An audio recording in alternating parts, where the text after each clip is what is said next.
Hi,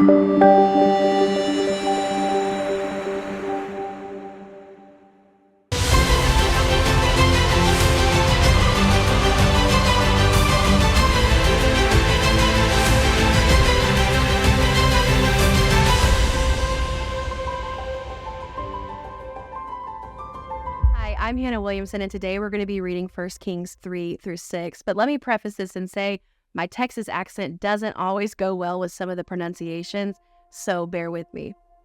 All right, we are starting in verse 3. Solomon made an alliance with Pharaoh, the king of Egypt, and married one of his daughters.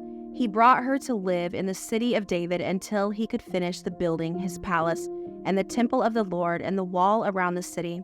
At the time, the people of Israel sacrificed their offerings at local places of worship, for a temple honoring the name of the Lord had not yet been built. Solomon loved the Lord and followed all the decrees of his father David, except that Solomon too offered sacrifices and burned incense at the local place of worship. The most important of these places of worship was at Gibeon, so the king went there and sacrificed 1,000 burnt offerings.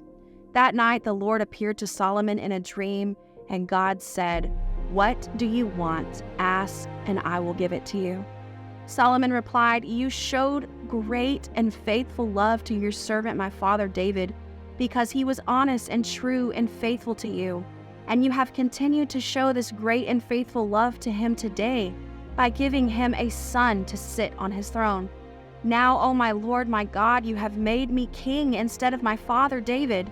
But I am like a little child who doesn't know his way around. And here I am in the midst of your own chosen people, a nation so great and numerous they cannot be counted. Give me an understanding heart so that I can govern your people well and know the difference between right and wrong. For who by himself is able to govern this great people of yours?" The Lord was pleased that Solomon had asked for wisdom. So God replied, "Because you have asked for wisdom in governing my people with justice, and have not asked for a long life or wealth or the death of your enemies, I will give you what you asked for. I will give you a wise and understanding heart, such as no one else has had or will ever have. And I will also give you what you did not ask for, riches and fame. No other king in all the world will be compared to you for the rest of your life. And if you follow me and obey my decrees and my commands as your father David did, I will give you a long life." Then Solomon woke up and realized it had been a dream. He returned to Jerusalem and stood before the ark of the Lord's covenant, where he sacrificed burnt offerings and peace offerings. Then he invited all his officials to a great banquet. Sometime later, 2 prostitutes came to the king to have an argument settled. "Please, my lord," one of them began, "this woman and I live in the same house. I gave birth to a baby while she was with me in the house. 3 days later, this woman also had a baby. We were alone. There were only 2 of us in the house. But her baby died during the night when she rolled over on it. Then she got up in the night and took my son from beside me while I was asleep. She laid her dead child in my arms and took mine to sleep beside her. And in the morning when I tried to nurse my son, he was dead. But when I looked more closely in the morning light, I saw that it wasn't my son at all." Then the other woman interrupted, "It certainly was your son, and the living child is mine." "No," said the first woman, "the living child is mine and the dead one is yours." And so they argued back and forth before the king. Then the king said, "Let's get the facts straight. Both of you claim the living child is yours, and each says that the dead one belongs to the other. All right, bring me a sword." So a sword was brought to the king. Then he said, "Cut the living child in 2, and give half to one woman and half to the other." Then the woman who was the real mother of the living child, and who loved him very much, cried out, "Oh no, my lord, give her the child, please do not kill him." But the other woman said, "All right, he will neither be yours nor mine, divide him between us." Then the king said, "Do not kill the child, but give him to the woman who wants him to live, for she is his mother." When all Israel heard the king's decision, the people were in awe of the king, for they saw the wisdom God had given him for rendering justice. We are now in chapter 4. King Solomon now ruled over all Israel, and these were his high officials. The names that my Texas accent doesn't always do well with, but here we go. Azariah, son of Zadok, was the priest. Elariph and Elida, the sons of Shisha, were court secretaries. Jehoshaphat, son of Eluda, was the royal historian. Benaniah, son of Johiah, was commander of the army. Zadok and the Abithar were priests. Azariah, son of Nathan, was in charge of the district governors. Zabud, son of Nathan, a priest, was a trusted advisor to the king. Ahishar was manager of the place property. Adoniram, son of Abda, was in charge of forced labor. Solomon also had 12 district governors who were over all Israel. They were responsible for providing food for the king's household. Each of them arranged for provisions for 1 month of the year. These are the names of the 12 governors. Ben-Hur in the hill country of Ephraim, Ben-Decker in Makaz, Shalabim, Beth-Shemasha, and Elo-Beth-Hanan, Ben-Heseded in Arubath, including Sakok, Aok, and all the land of Hepher, Benaniah and in the Naab door. He was married to Tapith, one of Solomon's daughters. Benana, son of Alud, and Tanaiah, and Maagu, all of Bethshan near Zeraeth, below Jezreel and all the territory from Bethshan to Abel Melach, and over to Jokamem. Ben-Geber in Ramoth Gilead, including the towns of Jar. In Gilead and in the Argob region of Bashan, including 60 large fortified towns with bronze bars on their gates. Ananiab, son of Idu, in Mahanaim. Anamaz in Nephati. He was married to Basmeth, another of Solomon's daughters. Behanan, son of Ahushai, in Asher and in Aleph. Jehoshaphat, son of Pareub, in Ishkatar. Shemai, son of Elah, in Benjamin. Gerber, son of Uri, in the land of Gilead, including the territories of King Shion and the Amorites and King Og of Bashan. There was also one governor over the land of Judah. The people of Judah and Israel were numerous as sands on the seashore. They were very contented with plenty to eat and drink. Solomon ruled over all the kingdom from the Euphrates River in the north to the land of the Philistines, and the border of Egypt in the south. The concurred people of those lands sent tribute money to Solomon and continued to serve him throughout his lifetime. The daily food requirements for Solomon's palace were 150 bushels of choice flour and 300 bushels of meal. Also 10 oxen from the fattening pens, 20 pasture-fed cattle, 100 sheep or goats, as well as deer, gazelles, roe deer, and choice poultry. Solomon's dominion extended over all the kingdoms west of the Euphrates River, from Tisapha and Gaza, and there was peace on all the borders. During the lifetime of Solomon, all of Judah and Israel lived in peace and safety. And from Dan in the north to Beersheba in the south, each family had its own home and garden. Solomon had 4,000 stalls for his chariot horses, and he had 12,000 horses. The district governors faithfully provided food for King Solomon and his court. Each made sure nothing was lacking during the month assigned to him. They also brought the necessary barley and straw for the royal horses in the stables. God gave Solomon very great wisdom and understanding and knowledge as vast as the sands of the seashore. In fact, his wisdom exceeded that of all the wise men of the East and the wise men of Egypt. He was wiser than anyone else, including Ethan and Ezraite and the sons of Mahol, Heman, Calcol, and Darda. His fame spread throughout all the surrounding nations. He composed some 3,000 proverbs and wrote 1,005 songs. He could speak with authority about all kinds of plants, from the great cedar of Lebanon to the tiny hyssop that grows from the crackles in the walls. He could also speak about animals, birds, small creatures, and fish, and kings from every nation sent their ambassadors to listen to the wisdom of Solomon. We are now in chapter 5. King Hiram of Tyre had always been a loyal friend of David. When Hiram learned that David's son Solomon was the new king of Israel, he sent ambassadors to congratulate him. Then Solomon sent this message back to Hiram: "You know that my father David was not able to build a temple to honor the name of the Lord his God because of the many wars waged against him by surrounding nations. He could not build until the Lord gave him victory over all his enemies. But now the Lord my God has given me peace on every side. I have no enemies, and all is well. So I am planning to build a temple to honor the name of the Lord my God, just as he had instructed my father David. For the Lord told him, 'Your son, whom I will place on your throne, we will build the temple to honor my name. Therefore, please command the cedars from Lebanon to be cut for me. Let my men work alongside yours, and I will pay your men whatever wages you ask. As you know, there is no one among us who can cut timber like you Sidonites.'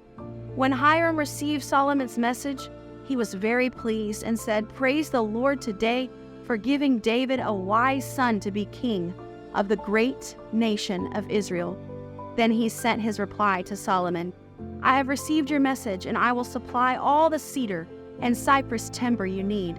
My servants will bring the logs from the Lebanon mountains to the Mediterranean Sea and make them into rafts and float them along the coast to whatever place you choose.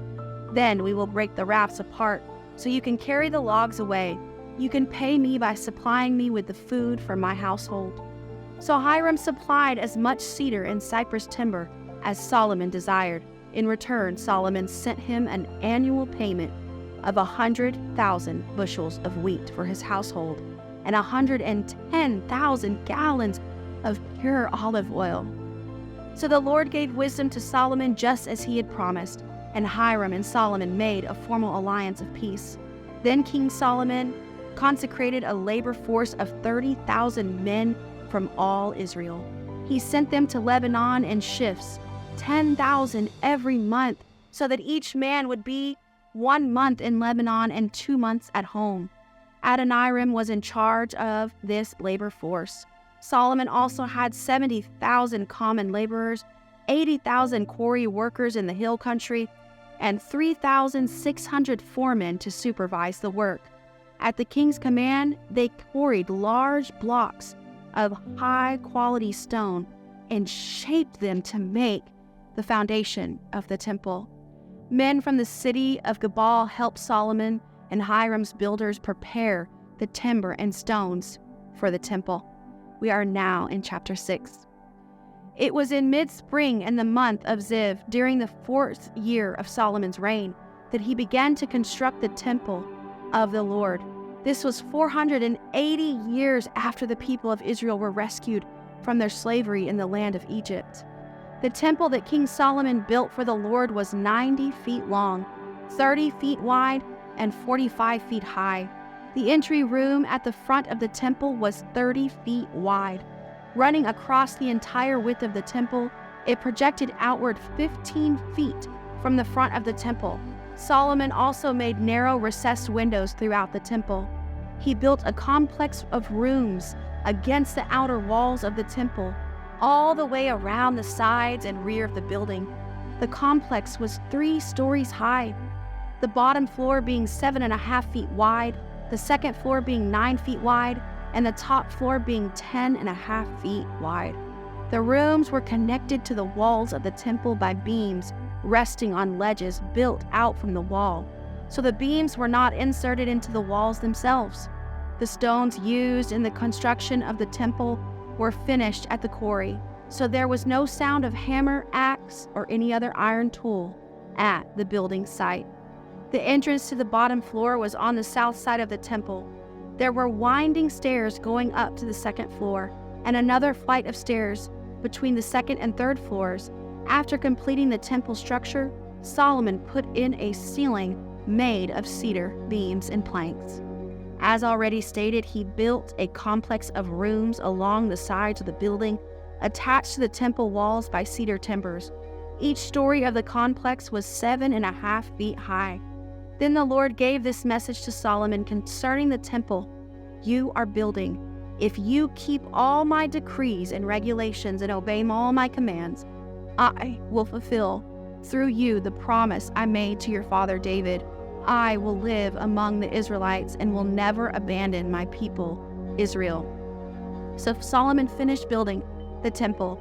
The entire inside from floor to ceiling was paneled with wood. He paneled the walls and ceilings with cedar, and he used planks of cypress for the floors. He partitioned off an inner sanctuary, the most holy place, at the far end of the temple. It was 30 feet deep, and was paneled with cedar from floor to ceiling. The main room of the temple outside the most holy place was 60 feet long. Cedar paneling completely covered the stone walls throughout the temple, and the paneling was decorated with carvings of gourds and open flowers. He prepared the inner sanctuary at the far end of the temple, where the Ark of the Lord's covenant would be placed. This inner sanctuary was 30 feet long, 30 feet wide, and 30 feet high. He overlaid the inside with solid gold. He also overlaid the altar made of cedar. Then Solomon overlaid the rest of the temple's interior with solid gold, and he made gold chains to protect the entrance, the most holy place. So he finished overlaying the entire temple with gold, including the altar that belonged to the most holy place. He made the 2 cherubim of wild olive wood, each 15 feet tall, and placed them in the inner sanctuary. The wingspan of each of the cherubim was 15 feet. Each wing being 7.5 feet long, the 2 cherubim were identical in shape and size. Each was 15 feet tall. He placed them side by side in the inner sanctuary of the temple. Their outspread wings reached from wall to wall, while their inner wings touched at the center of the room. He overlaid the 2 cherubim with gold. He decorated all the walls of the inner sanctuary and the main room with carvings of cherubim, palm trees, and open flowers. He overlaid the floor in both rooms with gold. For the entrance to the inner sanctuary, he made double doors of wild olive wood with 5-sided doorposts. The double doors were decorated with carvings of cherubim, palm trees, and open flowers. The doors, including the decorations of cherubim and palm trees, were overlaid with gold. Then he made 4-sided doorposts of wild olive wood for the entrance of the temple. There were 2 folding doors of cypress wood, and each door was hinged to fold back upon itself. These doors were decorated with carvings of cherubim, palm trees, and open flowers, all overlaid evenly with gold. The walls of the inner courtyard were built so that there was 1 layer of cedar beams between every 3 layers of finished stone. The foundation of the Lord's temple was laid in mid-spring in the month of Ziv during the 4th year of Solomon's reign. The entire building was completed in every detail by Meditatum in the middle of Bul during the 11th year of his reign, so it took 7 years to build the temple. I hope this has blessed you today, and I'll see you next time.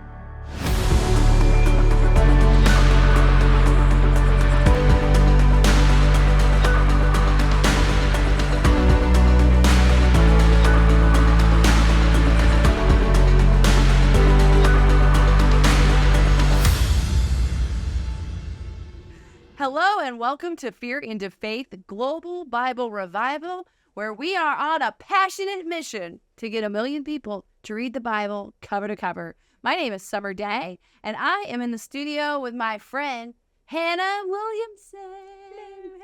Hello.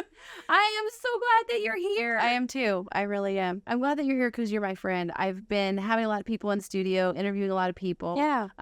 Most of whom I've just met in the last couple of weeks. So Okay. It's neat to have a familiar face across the way. Yes. I'm really glad you're here. I am too. You drove far to get here? How far did you have to drive? About 3 hours. 3 hours Yeah. to get here.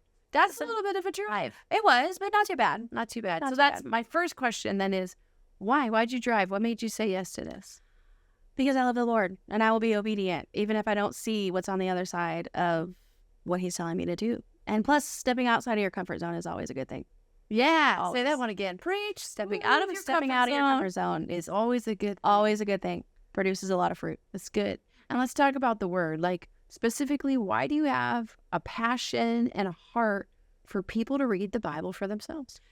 Because I think we're taught a lot of things. We hear things secondhand. We're taught things growing up. And when you start reading the Bible on your own, you start learning that there's a lot more to be discovered.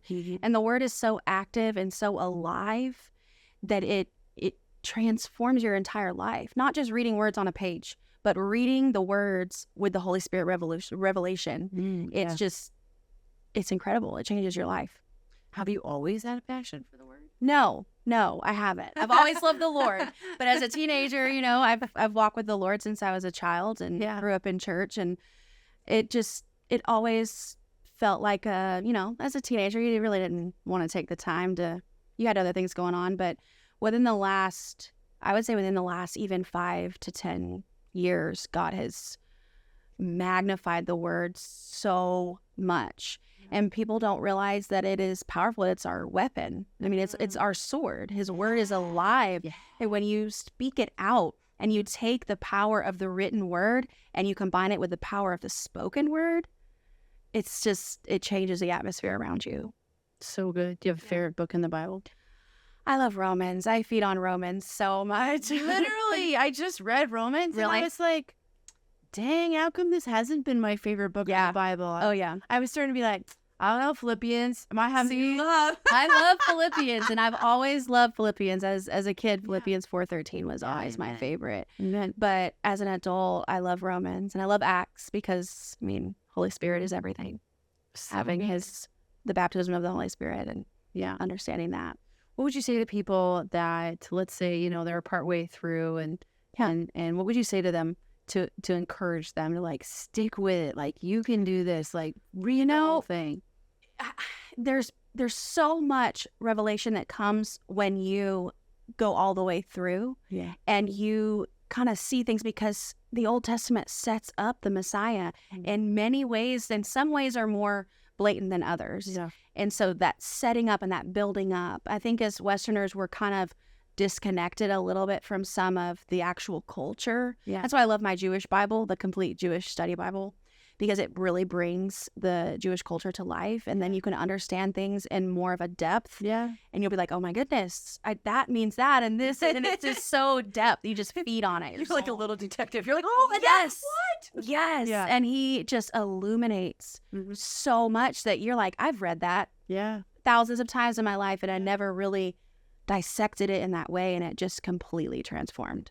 This may sound like super crazy, but so I read the Bible through the first time, finished about 4 years ago, and I remember thinking to myself when I got to like the New Testament, I was like, dang, the New Testament isn't that much. And then I actually realized, I was like, wait a second, the Jews believe in the God of Abraham, and they read pretty much 3/4 of my Bible is the same as theirs. I had no idea. Like, I was super ignorant about that until just a few years ago. Like, I literally had no clue. It's just, I think it's just culture and being Americans, we kind of have that disconnect. And the Lord really, really, when you partner with Holy Spirit, he will bring some of those things to life that you just didn't even know. Yeah. It's incredible. I love it. It's so good. Yeah. Well, let's unpack your God journey just a little bit. Okay. Yeah. So you were born and raised in the church. Yeah. Always loved the Lord. Yeah. Yep. I'm actually like 6th generation Pentecostal that we know of. But we've had ups and downs. The Lord has always been my first love, though. And he's led me so many times through the dark, so many times where you're just, you feel like you have a blindfold on and you're in a dark hallway, and all you have is the sound of his voice going, okay, Hannah, take another step, one more step, one more step. And you don't see what's at the end of that hallway. Yeah. I mean, we've God and I have been through some things. Yeah, you have. Let's unpack some of those things. Can we do that? Well, yeah. So you're a mom. Mm-hmm. How many kids do you have? I have 3. Have any stories about these 3 children? I do. So many. It would take me forever. So when I was 17, let's start there. When I was 17, God gave 2 people close to me, but these 2 people did not know each other. They only knew me. They weren't connected at all. He gave them a dream that I was going to have a baby. They both had a dream. Very similar dreams. And I'm 17. I'm like, what? You're like, how does the Lord can appear to me like how does this make sense? Yes. But what is beautiful is I did not know that I would go through infertility, but he did. And he gave me that. He gave me that to hold on to at 17 years old. Wow. He gave me that to hold on to. And so we ended up fostering as well. So hold on. Yeah. You're like jumping forward. I'm sorry. So you got married and, Yes. and you had an infertility struggle. We did. So my husband and I, we have been together since we were 15. That's another God story too. I was like, God, I don't want to go through dating. I don't want to go through any of that. I want my soulmate. I want the one you have for me. And a few short weeks later, Sam came into my life and we've been together ever since. He's my best friend. Oh my gosh, Yeah. how cute. Yeah. How old were you when you got married? I was 19. We were 19. When you know it's from the Lord. And he joined the military. And then we struggled. We struggled to have kids, and it kind of led us down the path of fostering. But the month that How many years were you trying before you fostered? so we struggled for about 3 years to conceive, and then we felt that pull towards fostering. Adopting was something we had always considered, even before we struggled with infertility. And so I don't know, it was one of those God things that we just went for it. And we ended up conceiving our daughter Esther, and then our daughter Savannah came to us through foster care. And they all have stories of their own. And one of the biggest ones is our oldest, who actually came to us last. So it's kind of all backwards. Our oldest, yeah, he's 16.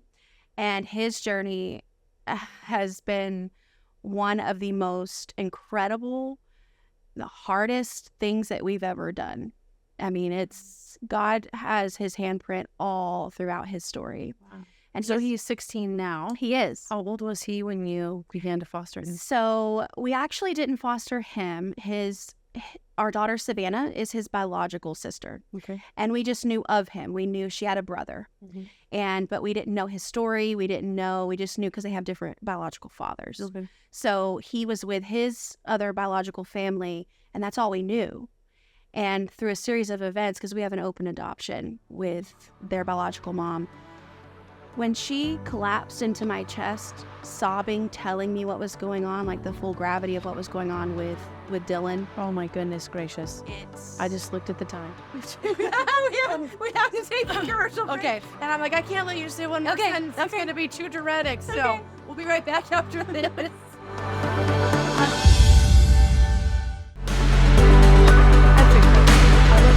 I love it.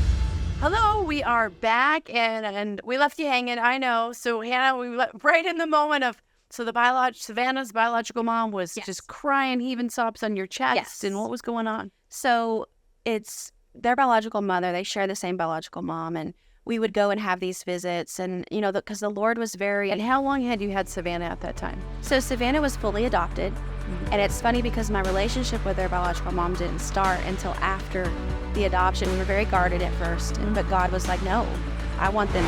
You can check out the rest of this interview right here or by going to BibleRevival.tv. And if this show has blessed you, you can help us bless others by partnering with us for as little as $20 a month and help us to expand the reach of this show. We'd also like to invite you to join our Kingdom Discipleship Program, where you have an opportunity to get on weekly Bible Zoom calls with us and people around the world to deep dive into His Word. And you can check all that out at BibleRevival.tv. I'll see you next time, my friend.